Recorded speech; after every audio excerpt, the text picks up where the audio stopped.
Yeah. It's a big game. Who you know that got it behind the scenes like behind the O-line soon as the QB say hype. It's big game, big game. Analysis from the player's point of view. Injuries, big trades, player news. Yeah, sector competition, and he play with Tony Dungy. Better listen, I'm talking about Big Game Sports Buzz. Said everything you need and more. Yeah. Big Game Sports Buzz. I thought I told you once before. We call him Big Game James. Yeah, Big Game James. Big Game James.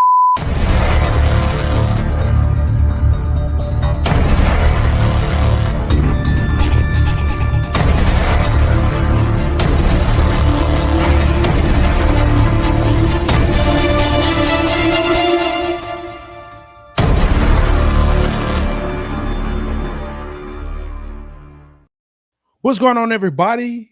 That's right. It's Tuesday. I hope you got your tacos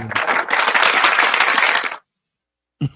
Because it's Big Game Sports Buzz. It's where the sports fanatic and the pro athlete get together and talk about sports and everything else that surrounds it. You may be looking for Cowboys cutting up, and guess what? We definitely gonna be talking about Cowboys. But hey, I'm Jay Stocks, the Buff Nerd. Let's go. And of course, I'm joined by the man, the myth, the legend, the reason why this show is called what it is. This podcast is called what it is. Big Game James. What up, dude? What up? I don't know how I let you convince me into merging Big Game Sports Buzz and the goddamn Cowboys cutting up. Hey, man, it's a beautiful thing. Fire the cannons. And all that fun stuff. Go Hawks. You know what, Anthony? Go Hawks. Go Hawks. They're going to lose big, but go Hawks. Because if you talk about them seabirds, them sea chickens, it ain't happening, brother. Walker's out. Yeah, man. Walker's out. And then, your QB's banged up a little bit. You got a cornerback that's coming off an injury. Who knows? Who knows? But we're going to do a blitz style tonight. And not only that, yes, we are combining, which means we need to bring in the third part of this tremendous cast, the voice of Hill Country Sports. Yes. There he is, folks. Romo lover number one, Trey Collis. What?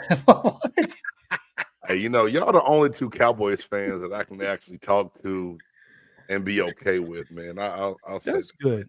We're sports fans first, though. I have to believe that. We're sports fans. Yeah, I'm a sports fan. I'm a realist Cowboy fan. So, hey, but real quick, man, congratulations to your son, man. Oh, yeah. Thank you. Playoffs. Oh, my gosh. Thank you. Yeah, just made it to the fourth round, hoping to get past this next game. It's going to be a tough one against Colleyville Heritage, but I mean, they're making history, man. First time in school history they've gone this far for only the second year of a varsity program at Emerson. Shout out to the Emerson Mavericks. There you go. Go Mavs. Man, that just tells you how big Texas high school football is, because everyone's already had their state championship games, and we're not even in the state. We're now in the state quarterfinals. Right, exactly. Exactly. It's nuts, man. It's nuts. Got too much going on here. That's for sure. But no, we definitely want to appreciate everyone coming in, listening to the cast. We're combining a little bit, but it's going to really be more of a Big Game Sports Buzz Blitz. It's going to be fun stuff. We're going to be talking about all things sports related. We haven't been here for a minute. At least I haven't. I've been out gallivanting around, doing things, doing stuff, do the family thing, the holidays and stuff. But I'm tired, folks. I'm tired of people. Tired of family. That's what the holidays are about. Damn. Tired of family. Yeah. I agree with you. I'm with you. Facts are facts. Hey, just the fact that y'all are confident enough to say that, that's big, bro. That's big. I've been through it once. I can go through it again. It's all good. But hey, look, there's a lot of sports that's been going on, man. There's a lot of sports that's been going on. Let's start at the collegiate level, right? There's been movement. Oh, please. Look. Let's talk about the obvious. Let's start with Coach Prime. Let's start with Coach Prime. He ends the season pretty much at 4-6, yeah? 4-8. 4-8. Sorry. I was trying to 4-8. Yeah. 4-8. Trying to make 4-8. it sound a little bit better than it was, but it's okay. A little bit better than what it is, but it is what it is. He had some big wins in the beginning, and then all of a sudden people figured out what he was doing. And no bowl. Definitely not going to a bowl. No doubt. They don't qualify. They only have 4 wins. Right. You have to have 6, and they can sometimes get you in with 5 because there's 9 million bowls and only like 800 teams. So Correct. Yeah. Correct. Would you say, though, that this was a success or an utter disaster for Coach Prime and the Colorado program? All right, let's look at it like this, Jay. They won 1 game last year. Mm-hmm. They had more than 40 guys leave the program. He had to bring guys in from the portal. Yes, it's a success. Anything better than 1 win is a success. Now, this is the whole thing that kills me. They beat a ranked TCU team, and then they go to next week and beat Nebraska. Then all the sports writers like, oh, Coach Prime. Oh, they top 25. If you go and look at the show we did previewing the springtime, what we thought he was going to do, I think we counted the most 5 wins. At least I know we never said more than 5 wins when we talked about it. So if anyone's surprised, they shouldn't be. Now, that also being said, so I'll shut up and let you guys get your point in here. They were still competitive in almost every game they played, except for 1 blowout, maybe. Yeah. So they should have won the Stanford. They should have won the Stanford game. They blew that. They were in the Arizona game. They lost that. They came back against USC, who still didn't pan out to be great. Utah got them last week, but it was controversial at the end because there was a play that was a touchdown that wasn't a touchdown that some said it was a touchdown, right? So I think with all that being said, I think that you still have to give Coach Prime a round of applause for doing the best he could with what he had. And let's see what his true recruiting class is this season coming up. What say you, Trey? I mean, it's a success. I mean, like he said, they 1 win. You had to do a transfer portal and everything like that. No one expected this team to do good or whatever. Especially with the offensive defensive line, there was no B for what his son was basically running for his life. I cannot pronounce his name. I'm sorry. But you also got to remember, after the Colorado State rivalry game, after they won that game to go 3-1, they lost their best player on offense and defensive side of the ball, and Travis Hunter, for 3 games. If they didn't lose all them, because I guarantee you, with him being in action, you got to be accountable for him. They would. That's basically about 7 points right there. If he didn't get injured from that cheap shot, yes, I'm calling it a cheap shot because we all knew what was going to happen. But kudos to Travis Hunter for not making a big deal and let bygones be bygones, and they did bowling and stuff like that. Congratulations for that. But if he didn't get hurt, I guarantee they don't lose the Stanford game. They don't lose they probably could beat Arizona. You're looking at 6 wins right there. I truly believe it. But the problem that Deion Sanders is having right now, he's had I forgot how many recruits, but they commit. They had 5 already. 5-star players have already committed because he's just open. And I agree with him on this. If you're already committed to a school, I think it should be over. Like, you're committed. That's a word, right? Committed. What's the point of being committed if you get to go out and go still scout or go on these visits and everything like that? But I have trust in Deion. I like Deion. He speaks the truth. He doesn't hold anything back. He tells you exactly how he ranks his kids, how he ranks his players, he tells the truth. He has no grudges whatsoever. I like him. He brought swag back to Colorado. I think things are going to be a lot better for Colorado next year. I think they're going to get bowl eligible next year, and then after that, especially going to the Big 12 with Texas and Oklahoma leaving, it's wide open. So I truly believe that it's going to be better for the next couple of years for them. I think okay, so the decommitting part is a bit concerning, it's funny that he says. Well, it's funny that he says that if you commit, you should be committed, because that's how he got a lot of his players through the portal to come to Jackson State and also to come to Colorado, because they were committed already to another program. But that's, neither here or there. Everyone's going to say what they're going to say.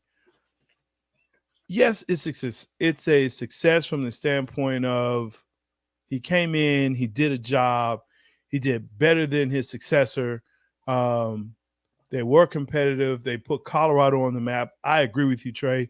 Coming into Big 12 next year with Texas and Oklahoma leaving, you bring in U of H and BYU, and I think there's two other teams I can't really remember off the top of my head. But Central Florida, and Cincinnati are in the Big 12. In Cincinnati, that's right. In Cincinnati, but they're coming. Think about it. They're bringing Arizona State, Arizona, and Utah from the Pac-12. Utah's the big one. You also got to remember Houston's also lost their head coach this year. They fired Holmgren, and so now they're bringing. Yes. So now UTSA's head coach, Jeff Traylor, is going to be in. So you got to rebuild that program. Arizona looked like, hey, hats out to Arizona. They're into till the Oregon game. They're right there, one play away, probably from competing against Washington. I mean, hats off. That's going to be a tough out next year. Arizona State, man, they suck or whatever the case may be. Yeah, Arizona State is Arizona State. But I mean, I get what you're saying about the decommitments. I do think that is. And some may say it's not a big deal, but I think it's big enough to take notice. He'll get the players that he needs. He needs, as he calls them, dogs. He needs more dogs, definitely on the offensive and defensive line. That's their biggest issue. And he's come out and said, hey, that's where we have issues, and it is definitely there. Shedeur has suffered a back injury, so I'm curious to see how that's going to affect him going into the offseason. In the spring, and of course, like I said, it's probably minor when it comes to injuries. He'll have time to, recuperate and things of that nature, but he needs to have someone, in the wings, right? And that's going to be recruitment. So curious to see how he's going to do that. But yeah, I guess I can deem it a success. You can't come in, replace your whole team, like literally the whole program, and expect to go to a bowl the very next year. It happens, but in Big 12, yeah, he'll get 6 wins in Big 12 next year. But not just that, Jay. Decommits. It happens all the time. Yeah. I think it's being magnified because it's Coach Prime. It's him. Sure. Exactly right. But I don't know. He's had 5 decommits, but he's also picked up 2 4-stars that were previously committed other places that have now committed to Colorado. So this is my whole thing. Until the ink dries, it's all a guessing game. We never know. Yeah. We like think about it. I'm old as Methuselah now. I know that. I'm old. I'm up there, bro. It is what it is. You finally said that. Shut it, Jay. But all these stars and all these rankings and all this that shit don't matter. Give me people that can fit my program, do what I need you to do, and make plays. Because all this. Oh, you don't have enough stars by your name. I've seen guys with 5 stars not even make it through 4 years of college. Well, Johnny Manziel was a 3-star, and look what happened to him. Yeah. College. We're talking just college. Speaking on college, of course, it's rivalry week. The game happened. So Michigan decides to become Michigan again. And they just run the ball, and they run it, and they run it, and say, you know what, stop it. You know what we're going to do. We're telling you we're going to run it. Ohio State could not stop them. Coach Day comes out and says this is a crushing defeat. What say you about Coach Day's assessment of this being a crushing defeat? I honestly don't think Coach Day thought that they would be in this situation 3 years in a row, to where we know at Ohio State, you're judged mainly by what happens in that Michigan game. They can say what they want to say. Yeah. He could have lost every game this year, and if he beat Michigan, they'd be like, well, he had some turmoil in them earlier games. Ohio State's still a good team. Ohio State still had a phenomenal season. Mm-hmm. But because they came up short against Michigan, he knows that he's going to be judged accordingly, and I think he's trying to be ahead of the buzzsaw that's about to, happen. Oh yeah. Trey, I'm gonna put this to you. Should Ohio State, when it comes to the end of it, as a one-loss team, even if they win big, they don't even do that. They don't even have a Big Ten championship or anything like that. Yeah, they do. Michigan versus Iowa. Yep, it's this weekend in Naptown, Lucas Oil Stadium. So, should Ohio State even have consideration to get into the playoff? Well, if Florida State there's some scenarios that can happen. That's what I was going to get to. If Florida State loses, Texas loses, and if Washington loses, I think you got if you watch the college committee and this idiot chairman, they're on crack. I don't know what they're looking at or whatever the case. I have my own issues with that stupid committee. I'm so glad we're going to 12 teams next year because this is so stupid. Yes. I'm sorry. Right. It's the stupidest thing in the world because they're supposed to look at head-to-head in a common opponent. Or Texas has number 4 or 5 strength of schedule. Oregon has 62 or something like that. Mm-hmm. They both have a common opponent in Texas Tech. Texas just killed Tech by 50 freaking points. And Oregon barely beat them. And then Oregon their lost games against Washington, but the only other ranked team that they played was Oregon State. Yeah. And Texas has played Kansas State, Alabama, went to Tuscaloosa and won by double digits. Supposed to get head-to-head. But yet they're still – but whatever. Now, going back to scenarios with Ohio State. We saw this last year, right? We saw this last year. They didn't play in the – but a lot of things fell their way too. This year they're going to have Oregon beat Washington. Washington's going to be out. The winner of the Pac-12 is going to be in, whatever the case may be. They need Florida State to lose, which I think is a very high scenario right now, especially because they should have lost against Florida. Florida would have kept their cool instead of those stupid penalties. They should have won that game.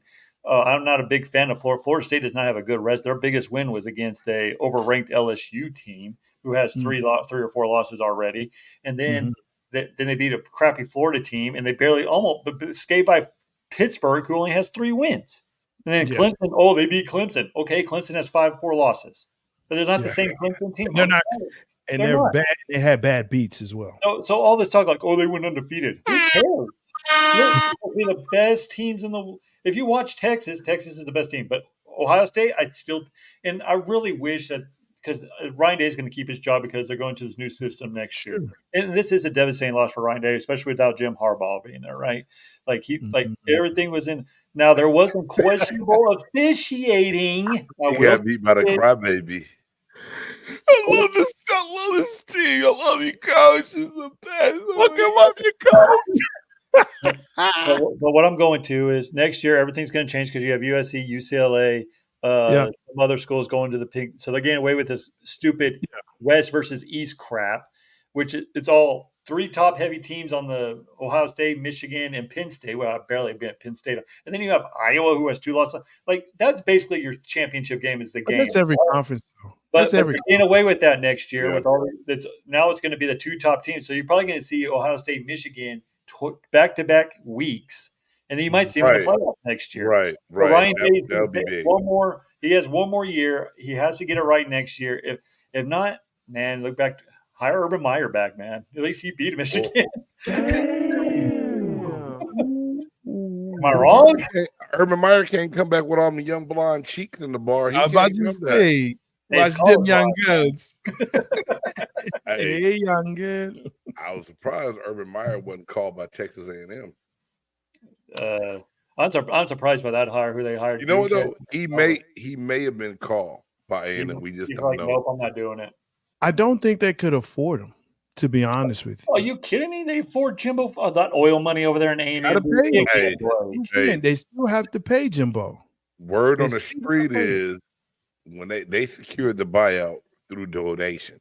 Yep. And they already have more money going to get the next coach in. Mm-hmm. I believe the Duke coach had ties because he was on that staff. Yes.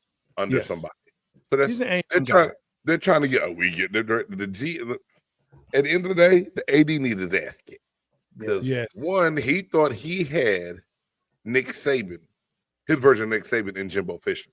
And when it didn't pan out and they weren't calling for Jimbo's head. They had to go get all this money. But yeah, you just inked into this guarantee 2 years ago that was astronomical to where if you're going to do that, if it's not Nick Saban, it's got to be performance-based guarantees. That way you're not, you know what I'm saying, you're not obligated to pay that entire amount if they don't hit, fulfill those obligations on that contract.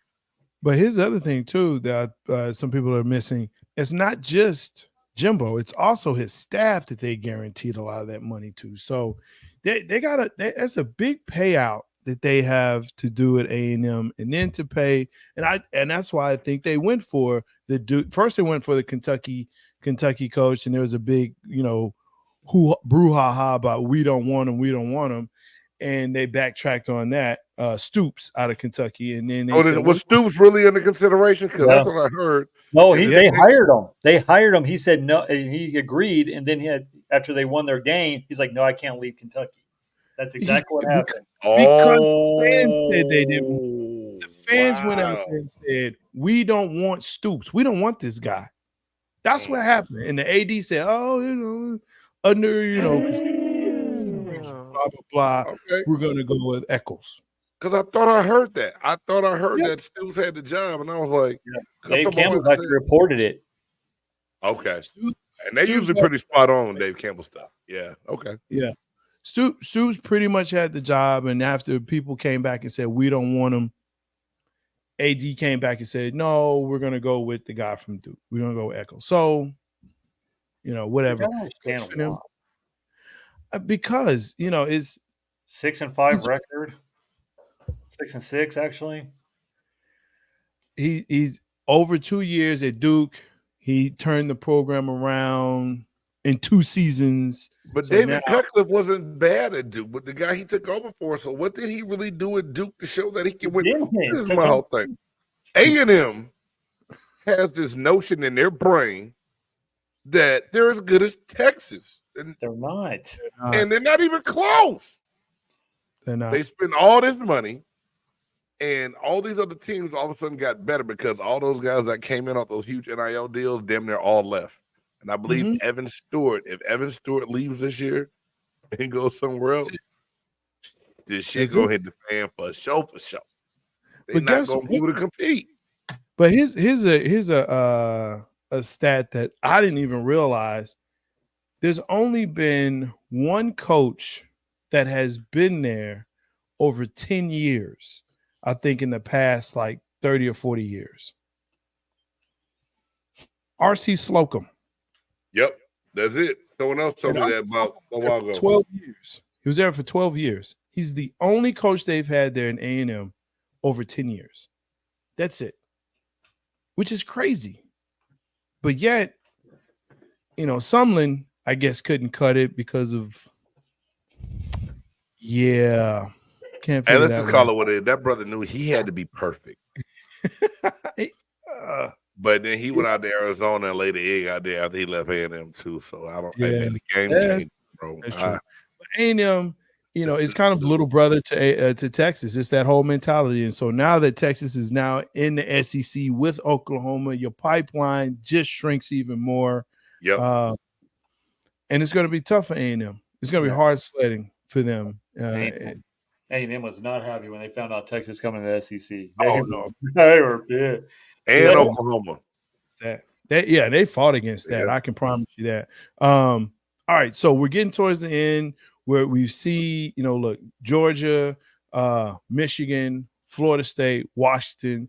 That's pretty much your top 4. If one of them loses, obviously that kind of throws everything into chaos. Or maybe both of them need to lose. I just don't want Alabama to get in. There's no way Alabama's getting in with the way the committee ranked them today. There's no way. I think because Texas is blocking them. If Texas goes and beats, there's no way you can put Alabama over Texas when Texas Alabama was 8, aren't they? Alabama's 8, Texas is 7. 7. Yeah, okay. They're blocking them. So if Texas wins, they're blocking Alabama. If they beat Georgia in the championship game. Georgia. What are we kidding? They're not. They had to have a 4th and 31 with 20 seconds left. The stupidest team I've ever seen in my freaking life.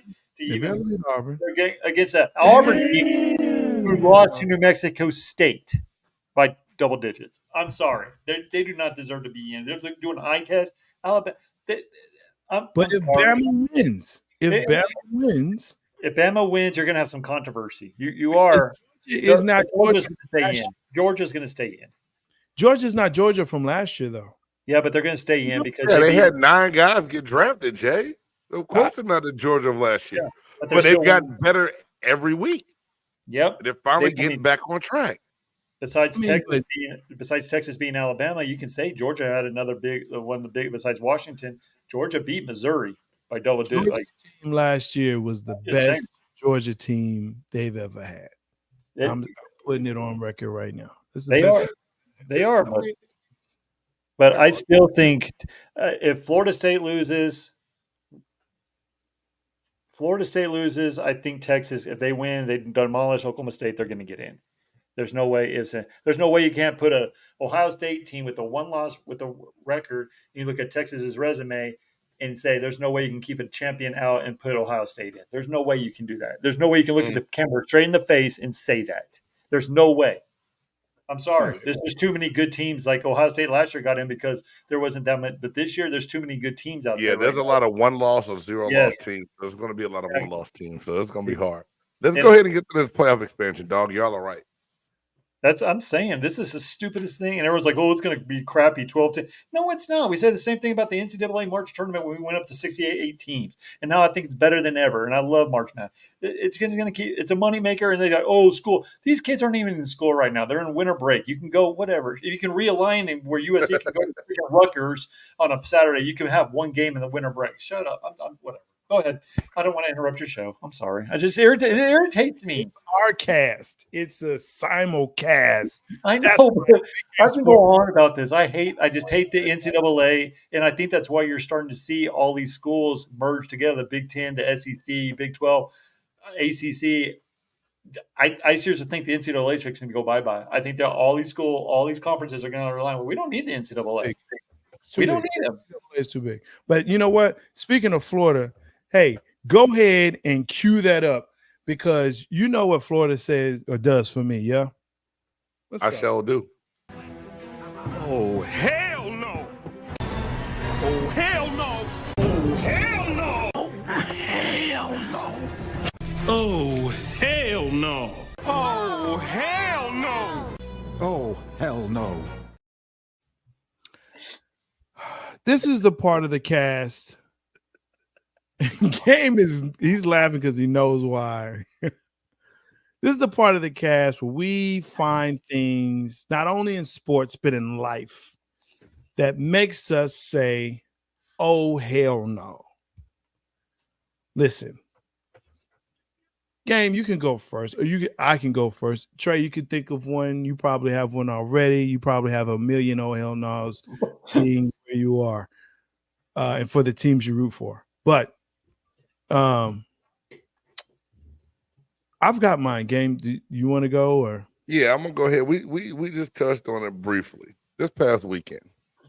College football rivalry games, you gotta love it. Watch what's going on. Auburn, Alabama, the Iron Bowl. Auburn has Alabama 4th and goal from what, the 41-yard line? Yeah, 31-yard line. Needless to say, they rush 3, they drop 8. They have single coverage on both of the outside receivers, double the big bodies in the middle, and lets Jalen Milroe, who's a running quarterback, throw a dime into the end zone and get beat at the last second of the game. That is a straight, oh, hell no for me. I hate the whole defensive staff needs to get fired for this. All of them. The coordinator, the linebacker coach, secondary coach, D-line coach. If they got all their ass needs to go. Everybody needs to get fired. I hate when teams at the end of the game try to get creative with how they're going to contain. You rush the quarterback. You don't give him time. Your secondary cannot cover that long. Anything more than 4 seconds is entirely too long. And in the quote-unquote SEC, I'm going to say more like 3 seconds. You have got to put pressure on the quarterback. You cannot play your zone and keep everything in front of you. front of you. Yeah. It's 4th and goal. If they don't score, you stop them, you get the ball back. Hello. Well, not even that. They rush 2, actually, and they have a spy. Yeah, they spied the big-ass nose guard. I'm like, no, he's not gonna rush for a touchdown with 8 defenders back there. Like, why do you have a spy? His feet ain't that fast. I'm with you. Just blitz. Just blitz them, make them throw it short, and rally to the tackle. That's all you had to do. I don't understand it either, man. That's horrible. Listen, let me go ahead and get into this. I know it is not all of y'all there, but I'm going to tell you specifically about a city. And that city is Fort Lauderdale, that is located in Florida. Went on a quote-unquote vacation. Let me tell you something, people. When you go on a quote-unquote vacation with your family, it's not a vacation. It's not a vacation. All it is you just spending time away from your house. That's all it is. Okay. Fort Lauderdale has some of the rudest people in the world. I don't understand this. How you get in a taxi and you tell the guy, hey, I want to go here. He goes in the wrong direction. After he goes in the wrong direction, you say, hey, you're going in the wrong direction. You notice that, hey, the meter's not on, buddy. The meter's not on. He said, oh, don't worry about it. We'll work this out. I said, no, your meter's not on. We get to the hotel. The guy says, he looks at me while I'm taking the luggage out. He says, I said, okay, well, how much is it? He said, how much do you want to pay me? I said, sir, that's not what I asked you. I said, how much is it? How much is the ride after you done took me 2 miles out my way and we only 2 miles from the airport? So that's 4 miles. How much it costs? I look at the guy, he says to me again, how much do you want to pay me? I said, I tell you what, I start whipping out 5s. I get a dude 3 5s. He said, what are you talking about? It's $17 just to get you right here. I said, then why didn't you say it's $17?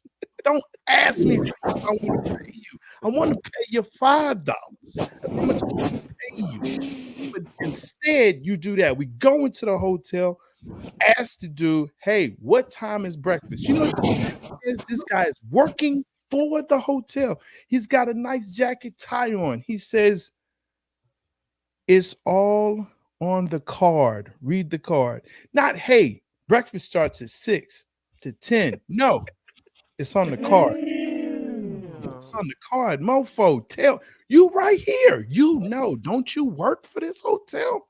Nah. He don't do that. It's on the hotel. I mean, it's on the card. Read it on the card. It's on the card. The hell? Then on top of that, they start putting furniture together at 8 o'clock in the morning. What are we doing here, people? Fort Lauderdale, get it together. I know you're a much, much better city than that. You've got iguanas. You've got monkeys. People don't notice. They got monkeys in Fort Lauderdale. They just sit on your car at the parking ride. You're a much better place than that, Fort Lauderdale. Oh, hell no. Stop it. Oh, Lord. Well, hey, man, read the card. I will say this. I don't think it's just Fort Lauderdale. I think it's the whole state of Florida. There's some weird shit in Florida, man. He refused to tell us what time breakfast started. He refused. We asked several times. What time? Read the card. Read the card. It's on the card. What does that mean? What does that mean? You can't tell me it starts at 6, ends at 10. It's difficult. So do you not take it you read the card? Oh, I won't finna miss this breakfast. Especially if it's free. I didn't pay for it, damn it. I ain't gonna miss that mug. Hey, I'm getting all. It was good breakfast too. God. It was good. I ain't gonna lie, it was good. But he could have just said, 8 to 10 or 6 to 10 or whatever. Yeah. Anyway, I made it back. Made it back out of Florida. Thank God. Don't need to go back.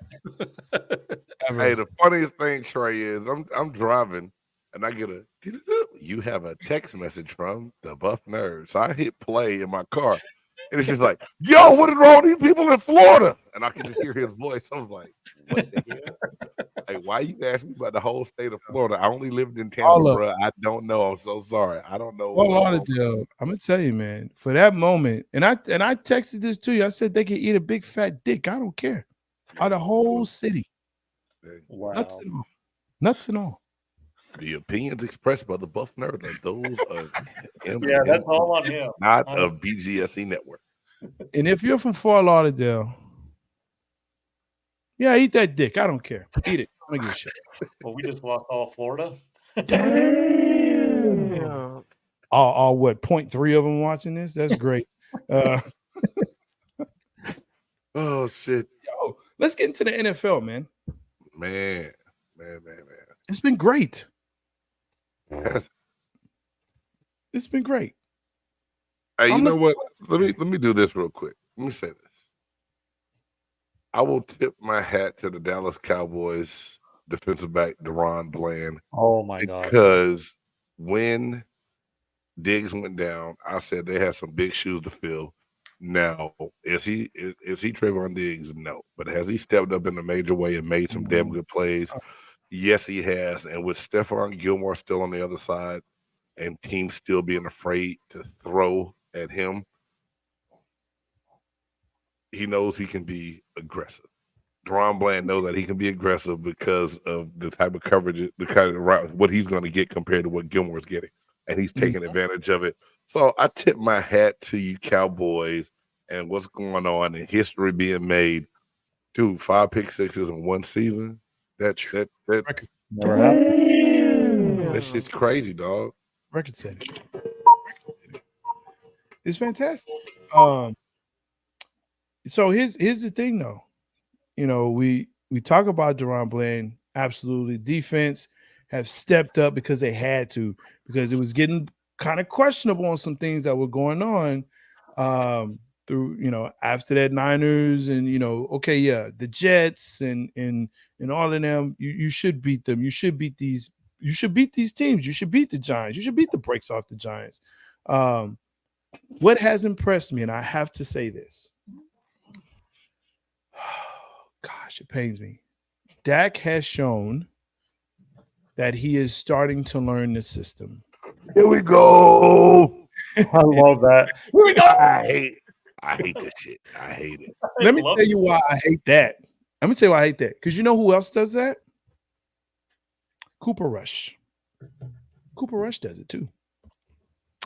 Jay, it's a ready check for them. That's why they do it. I understand. That's exactly what it is. I understand. That's why I hate it, because they all do it. And when you hear Cooper Rush do it, you know how he sounds? Here we go. It's a little different. But I have to tip my hat to Dak Prescott, because he is learning that if he passes over 38 times, they're going to lose. So he doesn't pass over 38 times. He still gets the yard.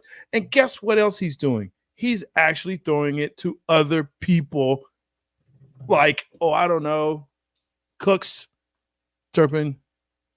You know, it's pretty neat. Pretty neat to see that. About time.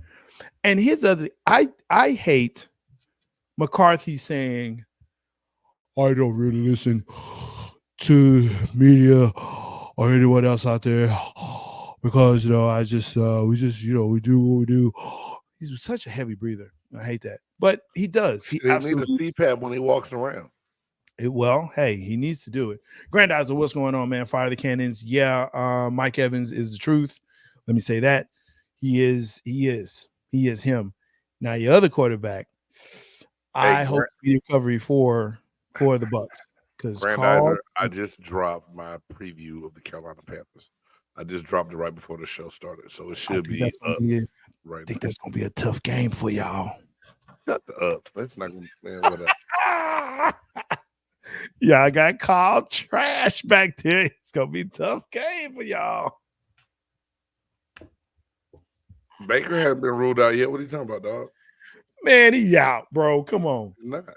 They said regardless, that's not a fact. Let's get back to these Dallas Cowboys. Tip my hat, tip your hat, Dak Prescott, all this other stuff. Well, hey, look, Seahawks is gonna be a good game. I think it'll be a good game. Yes, Walker's out. The defense should, really step up, shouldn't have too much of an issue. Banged up line, banged up quarterback should be good. And then we go on to the Eagles. So yeah. I want to see the stretch of the schedule and see how y'all play against somebody. It's gonna be tough. That's exactly where I'm going because now we got the cup. We did what we had to do against these cupcake teams, which is what we should do. Because a lot of times, going back to the even week 3 this year against Arizona, we let the guard down, whatever, and that's going to come back and haunt us for the division title and stuff like that. But Dak Prescott's playing great. We've seen this before with cupcake teams. Let's be honest with ourselves. They played Carolina, who has like the 30th ranked pass defense. They played against Washington, who got rid of their pass rushers because they're trying to get rid of their whole freaking team, which I don't understand, but whatever. They still had a shot. And then fired the coordinator. Yeah. They get rid of all their goddamn defensive pieces. Yeah.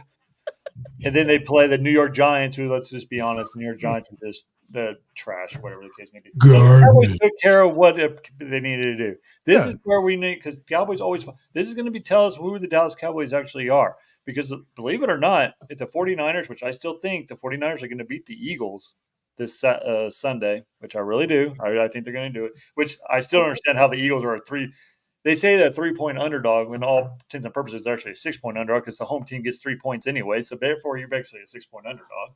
So the Eagles have been skating up by the skin of their teeth, but the 49ers beat the Eagles.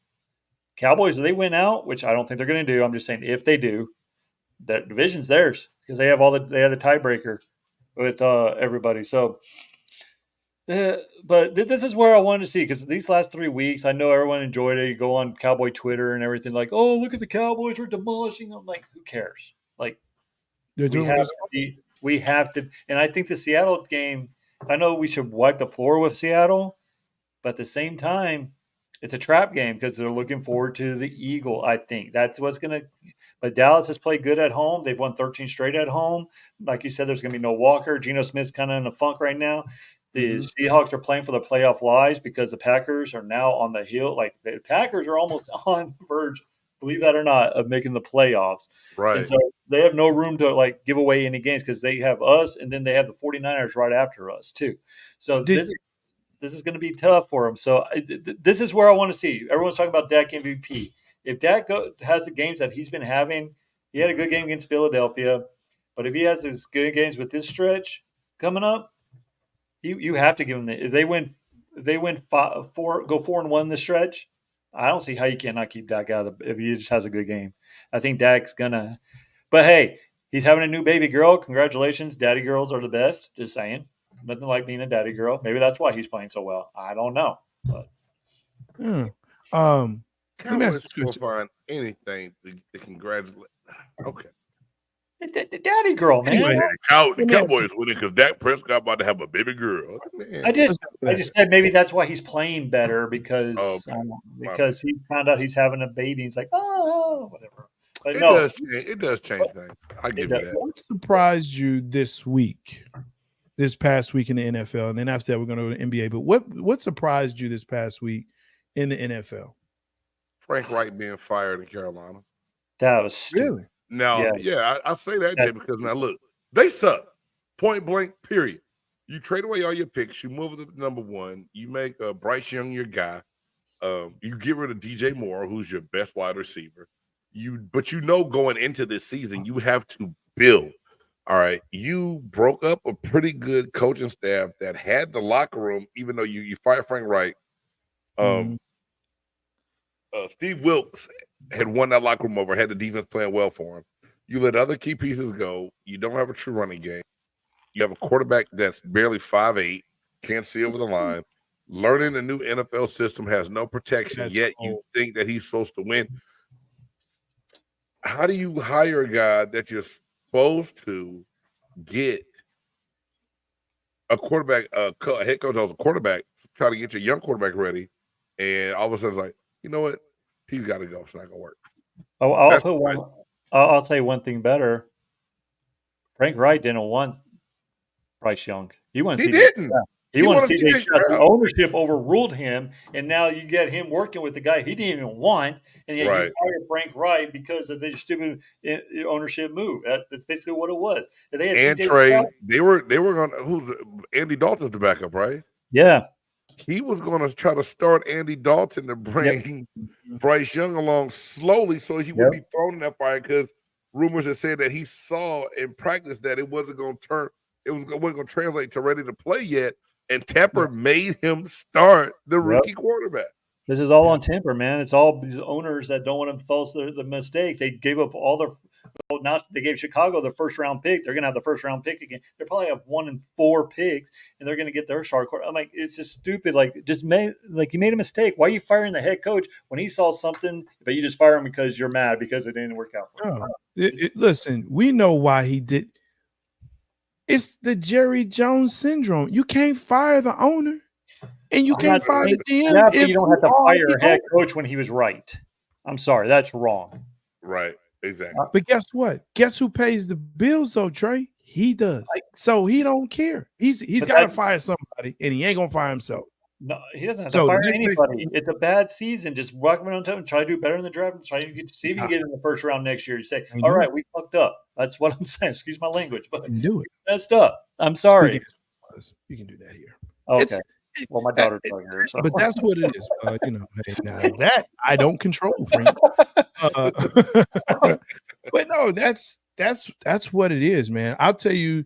For me, it's kind of tough to say, but really, it's the Detroit loss. And what surprised me, and it's this part. I think it was, and this is the question I really wanted to pose to everyone here about that, was Detroit was overrated. Did we buy into it, or is Love really that good now? And is Green Bay now the whole team buying into Love and the system?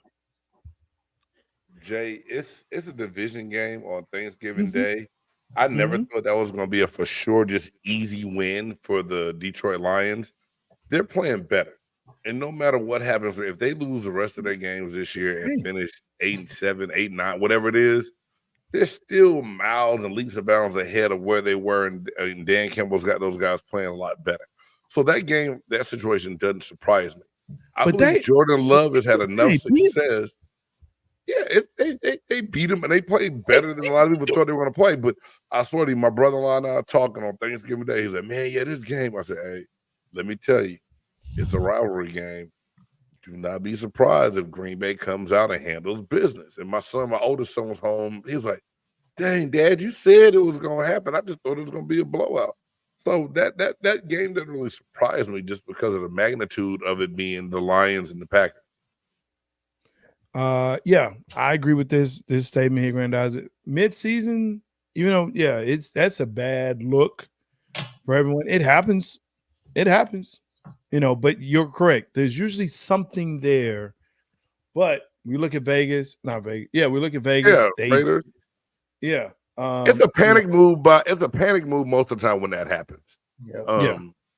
The Raiders were damn near about to come to blows with people in the building. So they fired McDaniel just to kind of make peace of everything. This is my thing. And I just talked about it on Big Game's Pewter Perspective, talking about the Carolina Panthers and the Tampa Bay Buccaneers this week. All these fans like, you got to fire Todd Bowles now and replace it with who? The same motherfuckers on the staff are the same ones that's coaching in the 7 losses we got. So what they going to do to win? Exactly. What's going to change right now? See, I laugh at fans all the time because if you're not there, every once in a blue moon, like in Oakland, in Las Vegas, it was different. Yeah. McDaniels, he was so worried about offending the Patriots, he didn't give a damn about his current team, and Antonio Pierce did. He was a spark. It's different. I don't see that spark there to make that move on some of these other teams. This special teams coordinator ain't no spark. And he's like, yeah, I made in Carolina. Yeah, I made the decision to fire the running back coach and McCowan, the quarterback coach. No, you didn't. All that came from Tepper because both those guys were high-priced coaches that Frank Reich asked to bring in. Your offense is struggling. Make more moves. Man, this firing in the middle of the season stuff is stupid. And I haven't been through it, but I've seen other teams go through it and talk to other friends and players at the time. Like I said, that shit don't work unless that you really got somebody that can spark you, and that very rarely happens. Or they spark you for 1 or 2 games, and then it just fizzles out, and they continue to lose. And that was the guy in Vegas, right? Whatever his name is, starts with R. Ricotta. What was that? No, not Pierce. The one before. The one. Yeah. Oh, yeah, the coach that took over. Yeah. Yeah. I mean, he definitely had a spark. He was interim, did well. Vegas started to respond to him, but unfortunately, because he was not a name, right? They went out and they got old boy, and old boy did what old boy did. So, or the lack thereof. So, yeah, I see that. But again, for me, the way Detroit lost was not good, especially on that type of game. I get that it's a rivalry game. I get that. But generally in your rivalry games, they're a lot closer. You usually don't get blown out in a rivalry game. Usually. They lost by 7. They lost by 7. Well, they were beating the brakes off of them for a long time. What you do? Eat hurricane, take a nap, and now I will say this, Jay. On the boat, I couldn't get to see all of the game. Okay, Jared Goff has played pretty damn good this year, but Green Bay was able to do something to him that we saw the Jared Goff of old come out. They got pressure on him, and they were able to do that. The one D lineman I can't remember. I can't believe I forgot his name right now. He had 4 sacks, 3 sacks a game. Yes, that's crazy. So, I mean, that's really what it was. Take your head off the Green Bay. They played well, and they had people banged up and hurt, and everybody's like, "Oh, they don't have a chance. Detroit's gonna kill them." And Green Bay went in and showed you that they believe they can win. They did. Okay, so how do you feel about this? We're starting to get to the end of the in-season championship. It ends first week of December, right? As a matter of fact, I believe Dallas is playing their last in-season tournament game tonight against the Houston Rockets. How do you feel about this? Like, you good with it? You know, from the court to the jerseys to the whole idea of having it? Man, the court almost gave me a seizure, dog. The courts are horrible. I like it. I mean, I like the fact that it gives you something different to look forward to during the NBA season. But, like, okay, the Lakers are doing great in the in-season games and then just trash. Did you see what they got beat by last night by the 76ers? 138-94. Was LeBron playing? Yeah, he was. I think Anthony Davis was playing defense on roller skates. Well, look. Oh, my bad. I don't want to take away from your tournament question. I'll let Trey answer. I liked it. I think it gives you good variety during the year, and it's about to narrow down to the brackets, and they get ready to go to Vegas here soon. With the one, they got another elimination game, and then they get the final little bracket set. I think it's good, and I think a lot of these guys are saying, hey, well, we want to win because we got guys on our roster that don't make as much money, so we want to get them that extra $500,000. And I just think that's a stand-up thing for those dudes on that team that want to do that for the young guys. All right. Trey is muted. Trey. There we go. There you go. Yeah, they asked Steph Curry and Klay Thompson that same question, like what's in motive? Well, we have guys who bust their butts and they're not getting paid what we do, like the guys on like the doing the two-way contract, right? And then Steve Kerr also said, well, I want to get my coaches paid too because they also get $500,000 as well. But I'm with you, Big Game. I watched I think it was the Chicago Bulls one. That red, like, oh my gosh, it was. And then I watched Minnesota today. It's all blue. I'm like, no, like, right. Just keep it the same, or just put like a trophy at the baseline like you do at the finals. That's what you need. Like, don't redo the whole freaking core just for like. But I do like it. At first, when I first admit, I'm like, this is the stupidest thing in the world. Who wants to do this? Like, who wants to play more extra games? But then they came up with $500,000 and everything like that. It brought me a little interest because usually I don't pay attention to the NBA until after Christmas. That's usually when, like, Christmas Day is when I like the slate on ESPN. The Christmas Day games is when I start. That's usually when the season starts for me and stuff like that. But this gave me a little bit more motive and more incentive to watch and everything. I tip my hat off to Adam Silver. He had a good idea and he ran with it, and it looked like it's been a big success so far. Do you think this tournament should replace the All-Star weekend? Not the game, but the All-Star weekend. You know what? I guess I'm in the minority here. I actually like the NBA All-Star game, the way they do it. Okay, you can mute yourself now, Trey. Thanks. No, the way they're doing it now. No, the way they're doing it, like, yeah, for the first 3 quarters or whatever, it's like, oh, alley-oop here, Steph Curry hitting miraculous shots from half court where no one guarded them and stuff like that. But then the fourth quarter, like, you can see great defense and great shot making and great.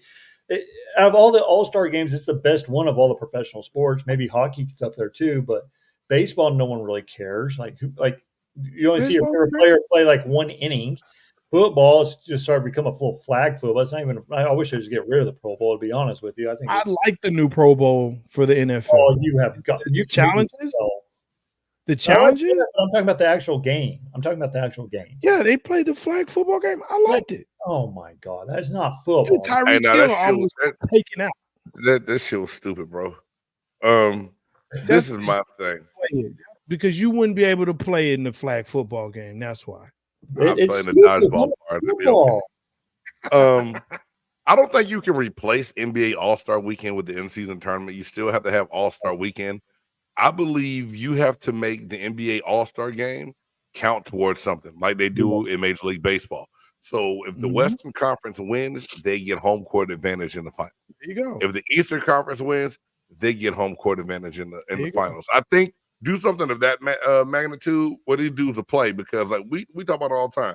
Back with Clyde and Bird and Magic and Michael and Barkley, these dudes played. They D'd up. They threw bowls. They made it happen in the All-Star game. That All-Star game, it's all about taking pictures with your homeboy, trading jerseys, and taking selfie sticks and pulling phones out on the sideline and all this shit. It's got to stop. I do like the fact that they're going back to East versus West. I like that. Thank you, Jesus. The captain stuff is gone. Yes. Yeah, I do like that. And I also, you talk about Bird and Magic and Malone and those guys, and they did not like to get beat. That was the thing about it. And they talk about that. They're like, look, I don't want to get beat by him. I don't care. I want to play against the best, and I don't want to get beat by him. The other point, too, is you have a lot of stars that don't play in the All-Star game. They forego it. So you have players. Look, Klay Thompson's great, but he ain't no superstar. I'm not paying, and I'm not sitting to watch Klay Thompson be an MVP of the All-Star game. I just don't care. I want to see the best players play the game. So if I don't see that, I'm not interested. I'm just not. Well, that's not true, because look who's won the MVP the last 4 seasons. Steph Curry won. KD's been hurt. Well, that's given, but he always seems. Steph Curry, Jason Tatum,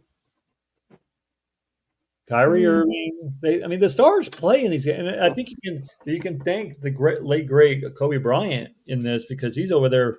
You remember that All-Star game when he guarded LeBron James, and LeBron James was supposed to take the last shot, and he was guarding him, and Kobe got mad because he passed it.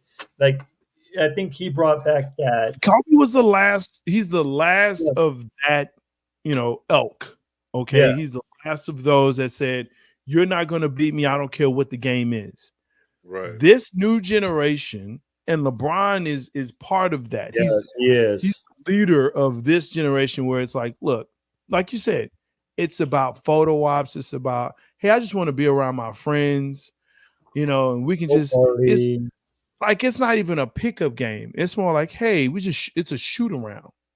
It's a shoot around. And again, I'm just not interested in a shoot around.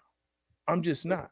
I understand it, but I still think it's the best All-Star over all the major sports. No, I'm not saying that. There's no way, because between NHL and MLB.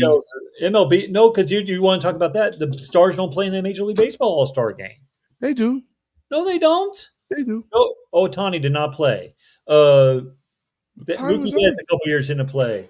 A lot of I'm not going to play. I'm just going to say because I may have an injury or whatever the case may be. Now, I will say this. That's very recent, though. But that's very recent. That's like the past maybe year or two. It hasn't been like it has been for the NFL and the NBA. Right? NFL, I get, because you can seriously get injured. If you go out there and you play like that. Yeah, like when Sean Taylor knocked the shit out that kicker. Man, and he meant every bit of that, bro. I loved it. Yes, we love it. They don't. So They don't that's, I will say this. I like the challenges though. I love, listen, I love it because it's something different. You get to see athletes do different things, but still be athletic. I will say this. And the event for NFL Pro Bowl, I do think it's a lot better. I wish the NBA would get away with the dunk contest because that's ever since Vince Carter and Zach LaVine, it's not been good. It hasn't. Am I the only one who disagrees with that? Come on. You are. The last good dunk contest was LaVine and Gordon in 2006. Yes, and Gordon got screwed out of that. He did. He did. Yeah, dog. But he did. The dunk contest.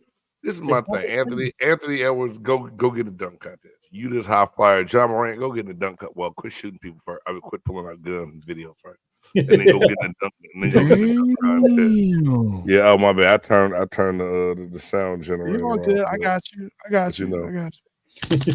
Damn. So, yeah, man. We gotta fix that. Yes. And again, I think it goes back to stars. Stars have to be in it, right? You want to see the best dunkers dunk. You don't want to see guys that are sitting at the end of the bench.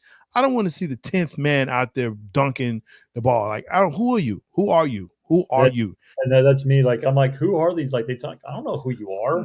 Who you are? I don't know who you are. And then they have like G League guys dunking. Like, who are you? Again, if it's an all-star weekend, I want to see the all-stars. If I vote for you to be in the all-star game or in the dunk contest, like the celebrity games are better than the all-star game. I love the celebrity all-star game. The celebrity all-star game is better than the all-star game. That's crazy. It shouldn't be that way, but it is. I actually like the rookie one, the World versus USA. Yeah.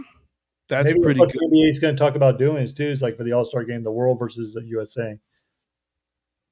You know what? I could take that though, because with the world playing, they might pull. They'll kill us. They will pull some competition. They would make the US get competitive again. The past 6 MVPs have all been non-US. Joel Embiid, Jokic twice, Giannis twice.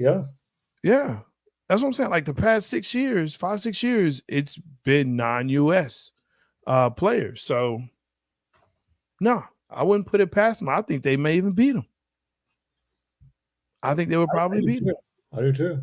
Yeah, if Embiid and Jokic on the same team, good luck, you might say. Who's going to guard that? Dude, first of all, wait.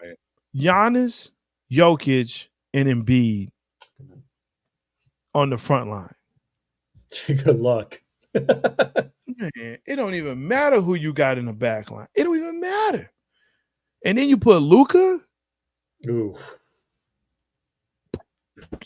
Oh my God. That's 4. You just need a dude. You need a swinging, yanging just on the court just to be there. I just need you to stand there because we need 5 on the court. Pass the ball in. We got the rest. Yeah. And all of our stars, Jason Tatum, I mean, he's probably the youngest star that I could think of. And all the rest are like Brown.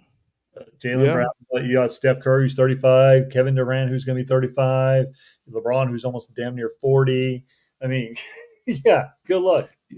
Davis? Yeah. Yeah. He's probably broken at times. Yeah, close. Yeah. Mr. Glass. No, man, that's, you know what, that would be a debate I would love to have. Who's your starting US 5 against the starting 5 of non-US, and who wins that? You got to put Luka in there with Embiid. Yeah. Yes. Jokic and Giannis. Jokic. Ooh. You put Brunson? Do you put Brunson on the US team? Yeah, but you're also thinking the point guard for the Oklahoma City Thunder. He's from Canada, Alexander. Gilgeous-Alexander. Oh yeah, he is. I can't get over him in them damn red boots he wore that goddamn time though. Them cartoon boots. He's Canadian, bro. He's Canadian. Oh, don't forget Wembenyama. And you got Wembenyama that can come off the bench. Yeah. The world will kill us. The world will kill us, bro. Sorry I brought that up, Adam Silver, thinking about that. Oh, man. That'd be a great one got to go, right? Yeah. Watch. Look, he didn't even perk up. You know what? That means it's time to go. He's tired, dude. Man, 5 o'clock. I'm early in the morning. I'm sorry. Yeah, it does. Hey, look, I'm Jay Stoggs, the Buff Nerd. Thanks for tuning in for a special edition of Big Game Sports Buzz. Make sure that you like, subscribe, and share on the BGSE network, Big Game Sports and Entertainment, where sports and entertainment collide. That's Big Game. And that's Trey Collis, the voice of Hill Country Sports. Thanks for tuning in. Until next time, we appreciate it. Peace. Dope. It's a dope groove by Speed. Yeah. It's a big game.